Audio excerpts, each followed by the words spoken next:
हरे कृष्णा दोस्तों, स्वागत है आपका हमारे चैनल पर। अगर आप हमारे चैनल पर नए हैं तो हमारे चैनल को सब्सक्राइब करें और वीडियोस को लाइक करें। श्री भगवद गीता अध्याय 9। श्री भगवान बोले, तुझ दोष दृष्टि रहित भक्त के लिए इस परम गोपनीय विज्ञान सहित ज्ञान को पुनः भली भांति कहूंगा, जिसको जानकर तू दुख रूप संसार से मुक्त हो जाएगा।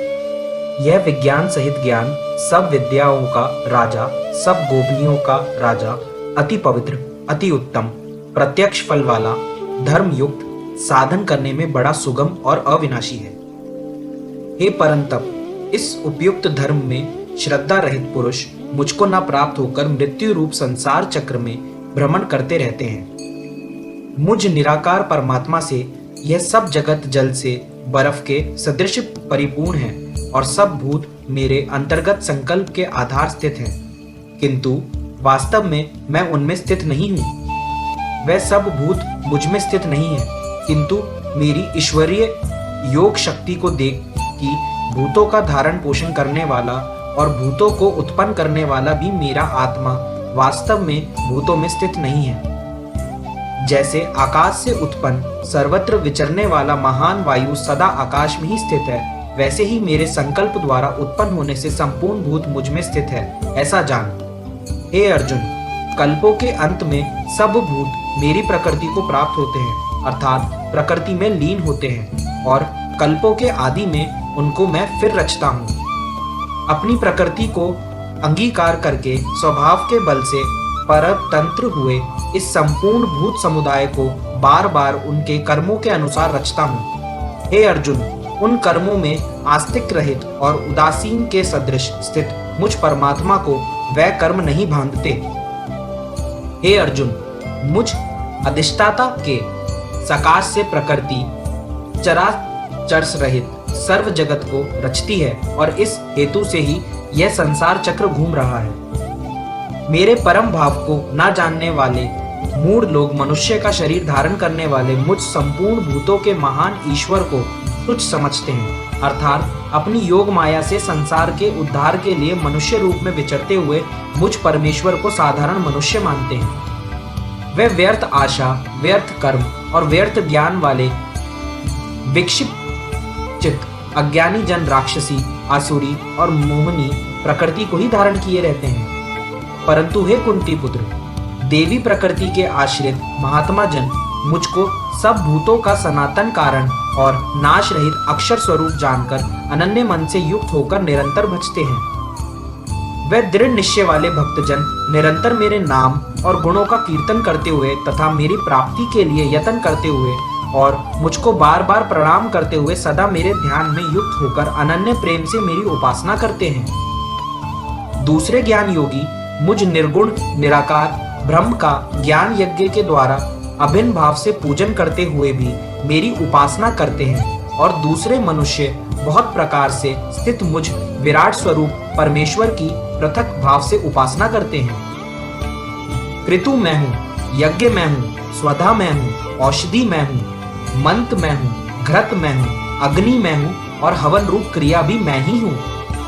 इस संपूर्ण जगत का धाता अर्थात धारण करने वाला एवं कर्मों के फल को देने वाला पिता, माता, पितामह, जानने योग्य पवित्र औकार तथा ऋग्वेद, सामवेद और यजुर्वेद भी मैं ही हूँ।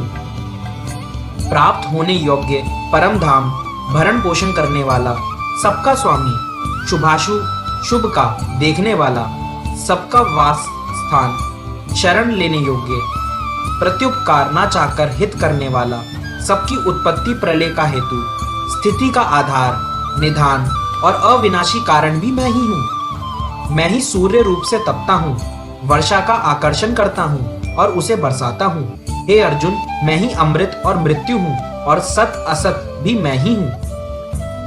तीनों वेदों में विधान किए हुए सकाम कर्मों को करने वाले, सोमरस को पीने वाले, पाप रहित पुरुष मुझको यज्ञों के द्वारा पूजकर स्वर्ग की प्राप्ति चाहते हैं। वह पुरुष अपने पुण्यों के फल रूप स्वर्ग लोक को प्राप्त होकर स्वर्ग में दिव्य देवताओं के भोगों को भोगते हैं। वह उस विशाल स्वर्ग लोक को भोगकर पुण्यशील होने पर मृत्यु लोक को प्राप्त होते हैं। इस प्रकार स्वर्ग के साधन रूप तीनों वेदों में कहे हुए सकाम कर्म का आश्रय लेने वाले और भोगों की कामना वाले पुरुष बार बार आवागमन को प्राप्त होते हैं, अर्थात पुण्य के प्रभाव से स्वर्ग में जाते हैं और पुण्य क्षीण होने पर मृत्यु लोक में आते हैं।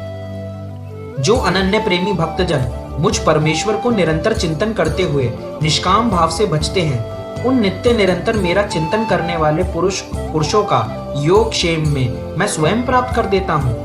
हे अर्जुन, यद्यपि श्रद्धा से युक्त जो सकाम भक्त दूसरे देवताओं को पूजते हैं, वह भी मुझको ही पूजते हैं, किंतु उनका वह पूजन अविधि पूर्वक अर्थात अज्ञान पूर्वक है, क्योंकि संपूर्ण यज्ञों का भोक्ता और स्वामी भी मैं ही हूँ, परंतु वे मुझ परमेश्वर को तत्व से नहीं जानते, इसी से गिरते हैं अर्थात पुनर्जन्म को प्राप्त होते हैं। देवताओं को पूजने वाले देवताओं को प्राप्त होते हैं, पितरों को पूजने वाले पितरों को प्राप्त होते हैं, भूतों को पूजने वाले भूतों को प्राप्त होते हैं, और मेरा पूजन करने वाले भक्त मुझको ही प्राप्त होते हैं, इसलिए मेरे भक्तों का पुनर्जन्म नहीं होता।